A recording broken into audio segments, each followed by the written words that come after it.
যুক্তরাষ্ট্রের সঙ্গে বাণিজ্য ঘাটতি কমাতে ইতোমধ্যে 25টি বোয়িংয়ের বিমান অর্ডার করা হয়েছে বলে জানিয়েছেন বাণিজ্য সচিব মাহবুবুর রহমান।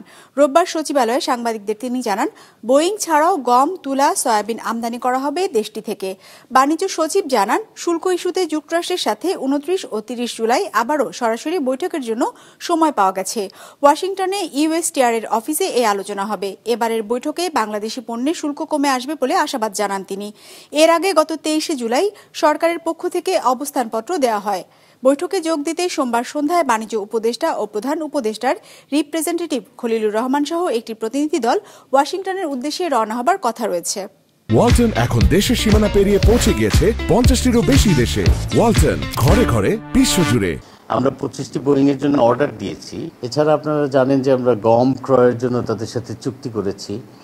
আমাদের সয়াবিন যারা আমদানি করে ওইটা প্রাইভেট সেক্টরে, তারাও প্রচেষ্টা নিচ্ছে সয়াবিন যুক্তরাষ্ট্র থেকে অধিকারে আমদানি করার চিন্তা করছে এবং সেজন্য তারা বসবে।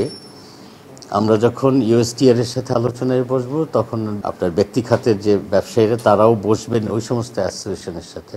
3 বছর আগে আমরা প্রায় $1.8 বিলিয়ন তুলা আমদানি করতাম, ওটা কমে গেছে।